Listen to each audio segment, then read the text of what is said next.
Hello students. Today we will discuss the remaining part of chapter French Revolution.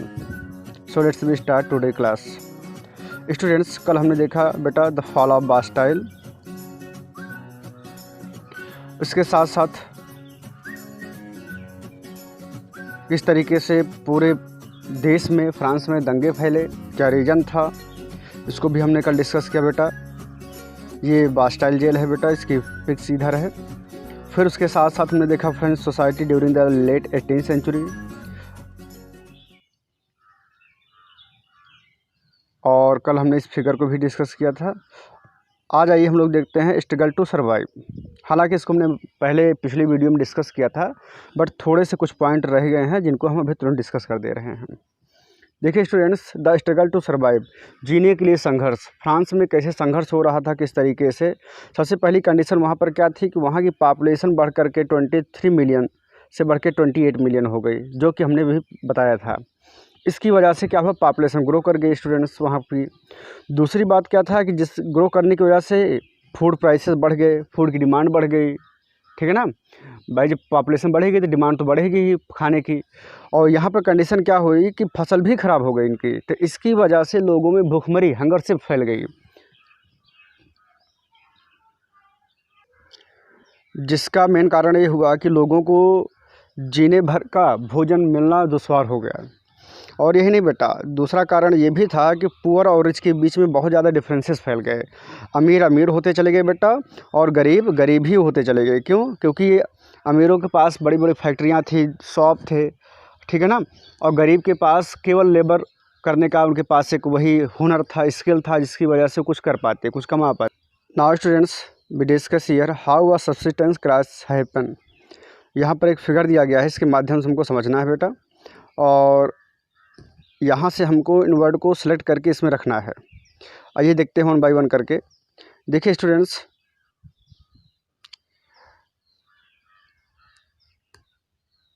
सबसे पहले हुआ क्या, यहाँ पर बैड हार्वेस्ट होगी बेटा, तो लाइकनेस ऑफ द फूड होगा, फसल की फूड की कमी होगी। फूड कमी होने से उनके प्राइस हाइक हो जाएंगे। जब प्राइस हाइक होंगे तो बेटा फूड ग्रेन्स के लिए दंगे होंगे, ठीक है ना। और डिसीज होगी, लोगों में बीमारियां फैलेंगी, उनकी बॉडी वीक हो जाएगी। अब बॉडी वीक हो जाने से फिर बेटा वो क्या हो जाएंगे, नंबर ऑफ डेथ इंक्रीज हो जाएंगे।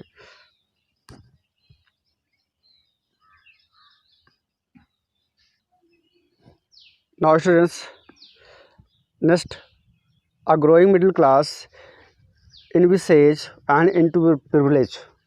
उभरता हुआ मध्य क्लास, मिडिल क्लास ने विशेषाधिकारों की खत्म करने की कल्पना की। अब यहाँ पर समझिए बेटा कि विशेषाधिकार क्या थे। आपने देखा होगा जो फर्स्ट स्टेट था या सेकंड स्टेट था, उनको कुछ विशेषाधिकार मिले थे। जैसे उनको ज़मीन रखने के अपने पास विशेषाधिकार थे, चाहे जितना ज़मीन कब्जा कर सकें। उनको टैक्स वसूलने का अधिकार था बेटा। तो इस तरीके से कुछ विशेष राइट उनको दिए गए थे, जिनकी वजह से वो अमीर होते चले जा रहे थे, और वो थर्ड स्टेट पर ये सारे टैक्सेस को अपोज कर रहे थे, लगा रहे थे। अब यहाँ पर हमको ध्यान रखना है कि इन सभी नीतियों का विरोध करने के लिए कुछ स्कॉलर थे, जैसे कि उन स्कॉलर का नाम लेंगे बेटा हम, और उनकी कुछ बुक्स हैं जिनको हम लोग देखेंगे। आइए देखते हैं। जैसे यहाँ पर आप देख लीजिए, जॉन लॉक की एक बुक है बेटा, है ना। आप लोग हाईलाइट कर लीजिए अपने बुक में बेटा। उसके बाद एक बुक है द स्पिरिट ऑफ लॉ, ठीक है ना, मॉन्टेस्क्यू की बेटा। और एंड नेक्स्ट बुक है बेटा रूसो की द सोशल कॉन्ट्रैक्ट। आइए हम लोग देखते हैं वन बाय वन करके कि इन बुक्स में क्या लिखा गया था। The growing middle class during the 18th century, middle class was emerged which was educated. They believed that no group in society should be privileged by birth. Rather, a person's social position must depend upon his merit. किसी भी व्यक्ति की जो social position हो उसकी merit पर हो, means उसके कार्य पर हो, उसके गुण पर हो, ना कि उसके जन्म के आधार पर हो। These ideas were put forward by the philosophers by John Locke, English philosopher थे बेटा, John Jacques Rousseau French philosopher थे।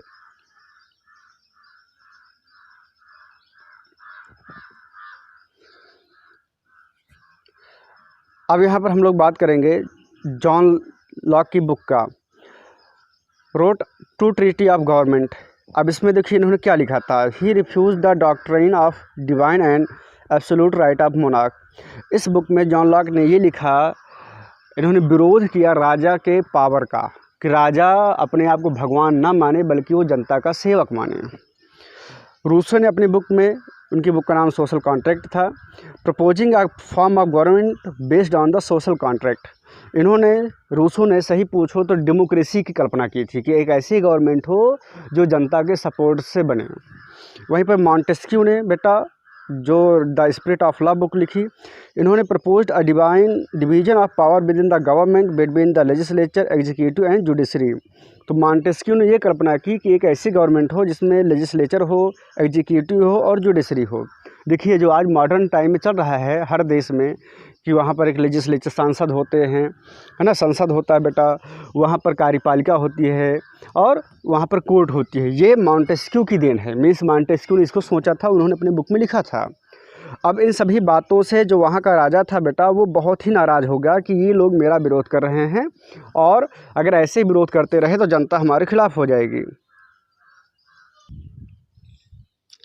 Now students, we discuss the outbreak of revolution. अब क्रांति की शुरुआत कैसे होती है। स्टूडेंट्स, लुईस 16 देश की ख़राब कंडीशन हो जा रही थी, इसकी वजह से उन्होंने एक नए टैक्स को लागू किया। नए टैक्सेस मतलब हुआ कि जनता पे और अधिक भार डालना।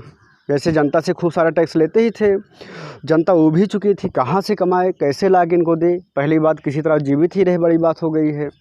लेकिन बट इन्होंने क्या किया कि टैक्स लगाने के लिए जनता की या अपने स्टेट जनरल असेंबली की इन्होंने मीटिंग बुलाई, ठीक है ना।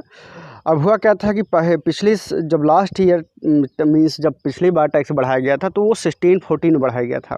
उसके बाद से 5 मई 1789 को लुईस 16 ने स्टेट असेंबली की मीटिंग को बुलाया और उसमें न्यू टैक्सेस को पास करने के लिए कि न्यू टैक्स पास होंगे। The resplendent hall in the Versailles was prepared to host the delegates. और वर्साइल के वर्साइल एक सिटी है उनका, वहाँ पर एक हॉल था, वहाँ पर उस हॉल में सभी को इकट्ठा होने के लिए बुलाया गया। अब देखिए इसमें आते कौन कौन से लोग थे। The first and the second state send 300 representative who were seated in the row facing each other two sides, while the 600 members of the third state had to stand at the back। हुआ क्या था कि 300 जो representative थे वो first और second state को मिला के थे और वहीं फिर 600 रिप्रेजेंटेटिव बेटा केवल थर्ड स्टेट के थे।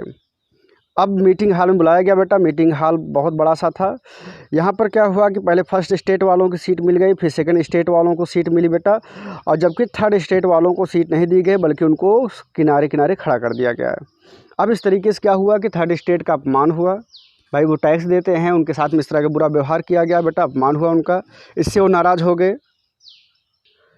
जबकि थर्ड स्टेट में ज़्यादातर लोग पढ़े लिखे थे, ठीक है ना, धनवान भी व्यक्ति थे और पढ़े लिखे लोग थे।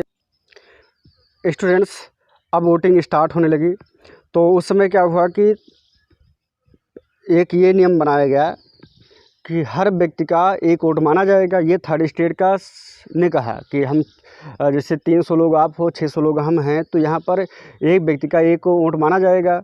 बट लुईस 16 ने इस बात को मना कर दिया। उन्होंने कहा कि नहीं, हम इस तरह मानेंगे कि जिस एक स्टेट का एक वोट होगा, तो इस तरीके से हम 3 लोग हैं, 3 स्टेट हैं, तो अगर 2 लोग उसको मिलकर पास कर देते हैं किसी नियम को तो वो नियम पास माना जाएगा।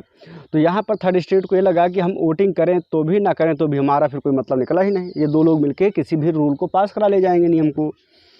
But members of the third state demand the voting now conducted by the assembly as a whole, each members 1 vote. तो जो मेंबर्स होंगे उनका एक वोट माना जाएगा। This was one of the democratic principle. ये एक डेमोक्रेटिक प्रिंसिपल है। आप देखते होंगे आज हमारे यहाँ वोटिंग होती है तो एक व्यक्ति का एक वोट माना जाता है। अब इस बात को राजा ने मीन्स फर्स्ट और सेकंड स्टेट ने रिफ्यूज़ कर दिया, मना कर दिया कि नहीं ऐसा नहीं होगा। तब थर्ड स्टेट के लोगों ने क्या किया कि वो हाल वर्साइल का छोड़ करके वो लोग निकल गए और 20 जून को एक बड़े से हाल में जो जहाँ पर टेनिस खेला जाता था, ग्राउंड ऑफ वर्साइल में, वहाँ पर ये लोग इकट्ठा हो गए। थर्ड स्टेट के लोग, और कोई नहीं इकट्ठा हुआ बेटा, केवल थर्ड स्टेट के 600 मेंबर वहाँ पर जाकर इकट्ठा हो गए और इन्होंने ये शपथ खाई कि मैं अपने देश के लिए जब तक कॉन्स्टिट्यूशन ना बना दूँ तब तक हम लोग यहाँ से निकलेंगे नहीं, इस हाल को छोड़ेंगे नहीं। अब स्टूडेंट्स अगर हम देखें तो क्या कंडीशन हुई जिसकी वजह से आउटब्रेक ऑफ रिवोल्ट हुआ, तो आपको पता ही होगा। पहली बात तो despotic rules of the Louis sixteen का जो तानाशाही व्यवहार था जनता के प्रति वो सबसे ज़्यादा ख़राब था। फ्रेंच सोसाइटी डिवाइड थी बेटा इसलिए हम आपको दिखा रहे हैं कि आप इसकी स्क्रीनशॉट रख लीजिए और आपको नोट्स बनाने में बहुत ही अच्छा मीन्स हेल्प मिलेगी। Rising price of the food की प्राइस बढ़ चुकी थी, पॉपुलेशन भी ग्रो हो चुकी थी उस समय, और न्यू एजुकेटेड क्लास आ चुके थे, पढ़े लिखे लोग आ चुके थे जो राजा की नीतियों का विरोध करने लगे। और कहीं ना कहीं लोग जो फिलासफर थे जॉन लॉक, रूसो या मॉन्टेस्क्यू, इनकी बातों से भी बहुत ज़्यादा प्रभावित हो चुके थे, इसलिए इन लोगों ने क्या किया, राजा की नीतियों का विरोध किया। Now next point students we discuss the outbreak of the revolt. तो इसको हमने अभी पढ़ाया ही है, इसको तुरंत आप स्क्रीनशॉट रख लीजिए बेटा। हम लोग चलते हैं नेक्स्ट टॉपिक पर। इस तरीके से students 1791 national assembly completed the draft of the constitution. ध्यान रखिए यहाँ पर बेटा, सबसे पहली बात क्या हुई कि जो स्टेट असेंबली थी, मीन्स जो राजा की असेंबली थी, उसको थर्ड स्टेट वालों ने नाम चेंज करके उसका नाम रख दिया नेशनल असेंबली, ठीक है ना। अब नेशनल असेंबली अगर हम बात करेंगे तो ये समझ लेना बेटा कि थर्ड स्टेट की हम बात कर रहे हैं। नेशनल असेंबली ने क्या किया, एक ड्राफ्ट कंप्लीट किया 1791 में, और जिसमें उन्होंने राजा की पावर को लिमिट में कर दिया कि मीन्स राजा अब अनलिमिटेड पावर का यूज नहीं कर सकता है। तो France became the constitutional monarchy. अब यहाँ पर सबसे बड़ी जीत ये हुई फ्रांस के लोगों की कि जो फ्रांस था वो कॉन्स्टिट्यूशनल मीन्स संवैधानिक राजशाही तंत्र हो गया।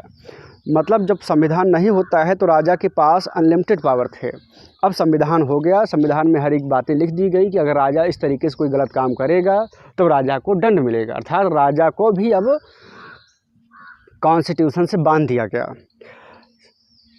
1792-93 France abolish the monarchy and became a republic. इस तरीके से 1792 और 93 में फ्रांस में पूर्णतः मोनार्की सिस्टम को हटा दिया गया और वहाँ पर रिपब्लिक सिस्टम आ गया। ठीक है, क्या हुआ, किंग और क्वीन को बेटा मृत्युदंड दे दिया गया। 1793-94 it refers a rain of terror. और फिर जो नया शासनकाल आया फ्रांस में और ही भयानक रहा, वो लगभग 1 साल तक। 1795 में Jacobin republic overthrown, a directory rules France, a new convention appointed a 5-man directorate to run the state from 26 October to 1795 and 1799 the revolution end with the rise of Napoleon Bonaparte। तो इस तरीके से यहाँ तक हम देखते हैं बेटा, और इसके बाद का जो चैप्टर है बेटा वो हम नेक्स्ट वीडियो में डिस्कस करेंगे। सो आई होप आपको आज के लेक्चर बहुत ही पसंद आया होगा बेटा। प्लीज़ लाइक माई वीडियो और subscribe my channel. Thank you class, thank you students.